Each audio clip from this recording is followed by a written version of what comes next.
Salut tout le monde, ça fait un moment qu'on s'est pas vu. Bon bah comme vous remarquez, il n'y a plus de shiver. J'ai encore changé de bécane pour un truc un peu plus dingue. Ce coup-ci, un petit coup de MT-09. Et vous le verrez après, c'est pas la classique, c'est la Sport Tracker.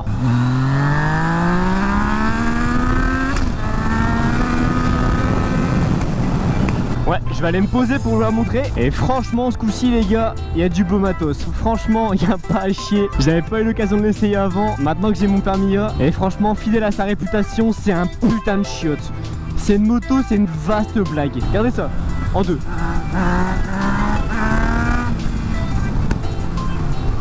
Et vas-y que ça pétarade. Donc franchement, drôle d'histoire, je suis tombé sur des gens vraiment sympas. Et en fait, j'ai échangé ma Shiver plus un petit rajout contre l'AMT. Et honnêtement, c'est pas une moto sur laquelle je serais parti spontanément. Je voulais plus taper de la sportive en permis A. Et bah, l'occasion a fait que, voilà, j'ai pu avoir une MT-09. Ah, on va tomber sur deux blaireaux là-bas. On va aller les chercher. Le petit arrache, c'est une machine à sensation. Pour 115 chevaux, c'est du putain de délire. Et effectivement, c'est vrai que c'est une machine à wheeling, c'est n'importe quoi. C'est bien la preuve qu'il n'y a pas besoin de mécane à 200 chevaux pour se faire plaisir. On va aller se poser et je vais vous montrer le morceau.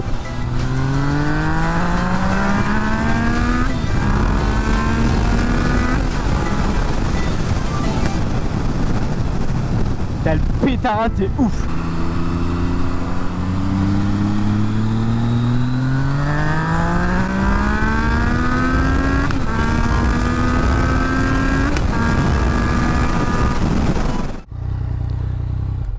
Donc voilà la bestiole, ma MT-09 de 2015 version Sport Tracker.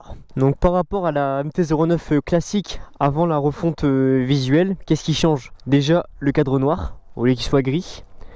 Un truc vraiment beau, c'est le garde-boue carbone et alu. C'est une pièce propre à la Sport Tracker.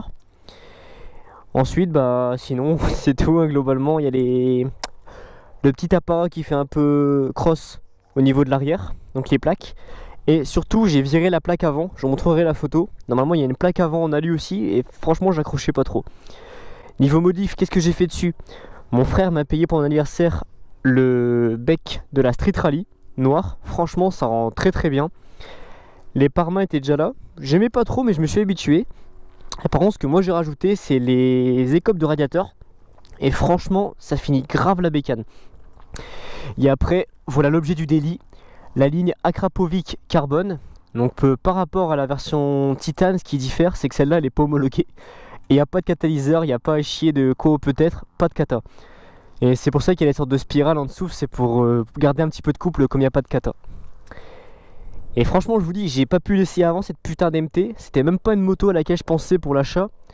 Et c'est du délire. Franchement je m'amuse plus avec ça qu'avec une moto de 150 chevaux. Il y a du couple, mais partout. Elle demande qu'à lever, c'est trop marrant. Bon, par contre, il faut bien lui trouver un point négatif. Et c'est vrai, comme on entend beaucoup dans la critique, son point négatif, ce serait quand même sa partie cycle au niveau de l'amortisseur et de la fourche. La fourche était légèrement durcie, donc c'est pas horrible non plus. Mais c'est vrai que l'amortisseur arrière, il est mou, mais grave. La première fois que je suis monté dessus, ça m'a fait bizarre, tu tombes de 3 étages. Donc ce que j'ai fait, c'est que je l'ai durci au maximum. Et au dernier clic, franchement ça corrige le truc, c'est pas mal. Après perso je suis une crevette, hein. Je fais 63 kg, 64 kg, donc 70 avec l'équipement. Donc ça va, je lui mets pas trop mal. Mais non vraiment, peut-être dans l'avenir corriger l'amortisseur arrière. Mais sinon c'est vraiment une putain de bécane. Et je veux dire pour un mec lambda, comme 90% des mecs quoi, il y en a largement assez. Par contre un petit truc que j'ai fait, j'ai rajouté quand même un frein de direction. Parce que vous verrez dans les vidéos, la grosse, elle dandine toute seule. C'est-à-dire qu'elle guidonne pas, mais comme l'avant arrête pas d'être délesté tout le temps, même en fond de 4, elle a tendance à légèrement bouger du guidon. C'est pas un guidonnage, mais on n'en est pas loin. Les sensations sont un peu les mêmes, ça s'appelle dandiner en fait. Ça fait vraiment que le guidon se met à bouger tout seul, mais c'est pas un guidonnage. Il suffit de mettre du poids sur l'avant pour le rattraper. Donc j'ai chopé un amortisseur de direction, avec un support type Dimitrov ou Dimitrov, je sais plus, qui vient se fixer directement au niveau de la colonne de direction avec cette vis là. Donc je vous raconte pas, pour trouver la clé, c'est du Torx avec un trou au centre, c'est la merde, mais bon à part ça on s'en bat les couilles. Et du coup le petit frein de direction fait que ça verrouille vraiment la direction et ça limite le phénomène de dandinage. J'ai pas payé ça super cher. Je me suis dit que j'avais pas envie de me couper une couille pour acheter ça, donc je l'ai chopé sur AliExpress. J'ai payé ça 51 € avec le support parce que l'ensemble était en promotion.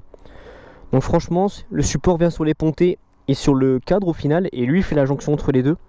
C'est un amortisseur 24 clics, c'est-à-dire que vous pouvez durcir en 24 positions. Je laisse à 6 ou 7 pour l'instant, c'est bien suffisant. Et honnêtement, pour des chinois, je suis surpris de la qualité, c'est vraiment de la bonne pièce. Donc si vous voulez tenter, franchement, n'hésitez pas. Non, honnêtement, c'est vrai que c'est pas une machine vers laquelle je me destinais, mais franchement, elle fait très très mal. Comme ça, finition noire avec le cadre black et la couleur mat grey, ça passe très très bien. Un truc que j'ai pas pensé à vous dire, c'est vrai que c'est une particularité de l'édition Sport Tracker, c'est que les roues, on voit pas très bien, mais elles sont légèrement couleur bronze, de la même couleur que le cache-culbuteur et que du carter d'allumage. Et honnêtement, c'est pas mal, c'est un petit rendu sympa, c'est vraiment pas dégueu. Moi, je voulais redémarrer un petit coup pour faire entendre l'objet du délit. J'ai refoutu la chicane par contre, mais honnêtement, même avec chicane, le son est pas dégueu du tout. Un 3 cylindres, c'est vraiment moins bruyant et moins agressif qu'un bi niveau son, quoi. Donc avec ou sans chicane, le son est vraiment pas dégueu.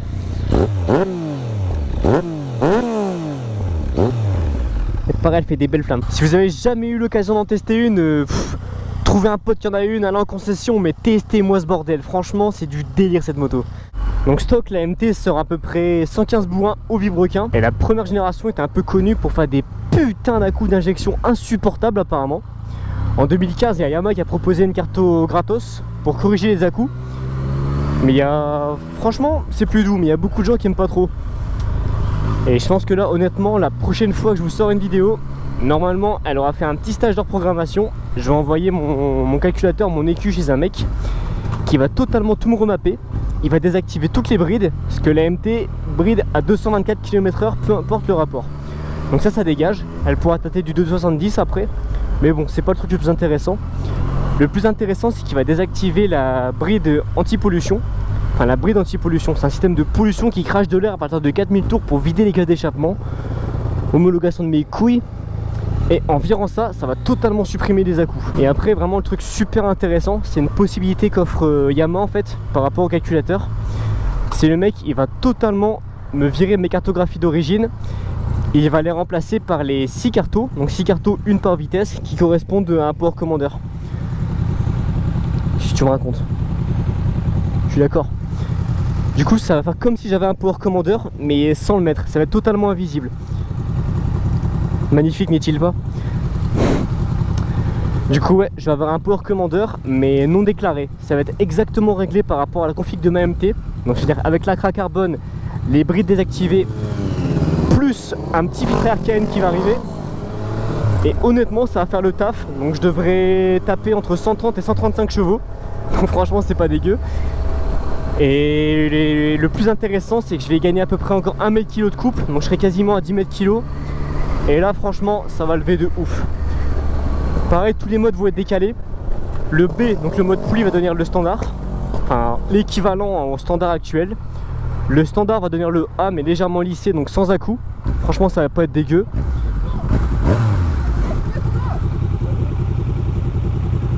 Il raconte lui. Kiki est lent.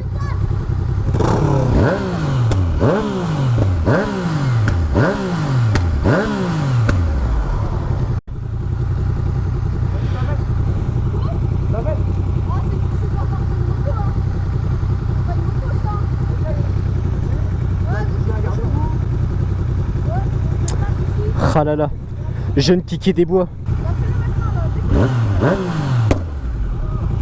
Ouais, du coup je disais, tous les modes vont décaler. Le B va devenir l'équivalent du standard actuel. Le standard actuel va devenir à peu près le A mais lissé, sans les à-coups. Et le A ça va devenir un chiotte, un nouveau truc mais absolument n'importe quoi. Donc je suis vraiment curieux de voir. Elle part en programmation la semaine prochaine, donc je vous tiendrai au courant.